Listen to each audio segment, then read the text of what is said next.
بكم أصدقائي. النهاردة أشرقت تسأل سؤال مهم جدا، هو في إيه في فلسطين؟ تابعوا معانا لحد آخر ثانية علشان في أغنية جميلة في الآخر هتلمس قلب كل طفل. يلا بينا نبدأ. ماما أنا سمعت اسم فلسطين كذا مرة، يعني إيه فلسطين؟ فلسطين يا أشرقت دي بلد جميلة جدا، فيها مساجد وحدائق وجبال وناس طيبين، وفيها كمان أطفال حلوين زيك وزي عائشة. طب ليه كل الناس زعلانين لما بيتكلموا عنها؟ هو في إيه هناك؟ علشان في ناس مش طيبين عايزين ياخدوا البلد من أهلها، وبيضايقوا الناس وبيخطفوا الأطفال وبيمنعوهم يروحوا مدارسهم أو يلعبوا برا. يعني الأطفال هناك يا ماما مش بيلعبوا زينا أو مش بيروحوا الحضانة؟ بيروحوا يا حبيبتي، بس ساعات بيتمنوا يعيشوا يوم عادي من غير خوف ولا دوشة، وبيحبوا الضحك زيك بس بيضحكوا قلبهم مش مطمن. طيب يا ماما إحنا ممكن نساعدهم؟ إحنا أطفال نقدر نعمل إيه؟ طبعا نقدر نساعدهم، بندعي لهم ونحكي عنهم ونفتكرهم دايما في كلامنا وما ننساش حقهم. طب يلا ندعي لهم دلوقتي.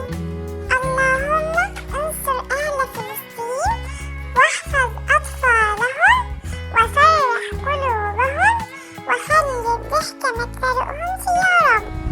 آمين آمين يا حبيبتي، يا رب يتقبل منك ومن كل شخص يدعي لهم. وهكلم صحابي وهنقول الدعاء ده كل يوم، وكمان هنعرفهم يعني ايه فلسطين علشان كلنا نفضل فاكرين.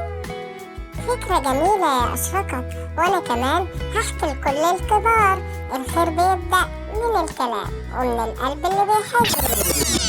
طيب ما تنسيش يا ماما تقولي للناس يشتركوا في قناتنا علشان نوصل لكل شيء.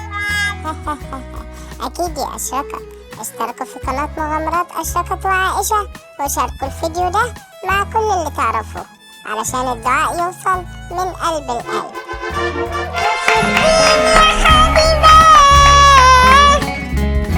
جوا القلب انتي قريبة، كل يوم بندعيلك يا بلد الخير والحبيبة. الطفل هناك بيحلم يلعب ويتحدى هناك. يا رب احميه ولادي وانصرهم دايما معانا. الطفل هناك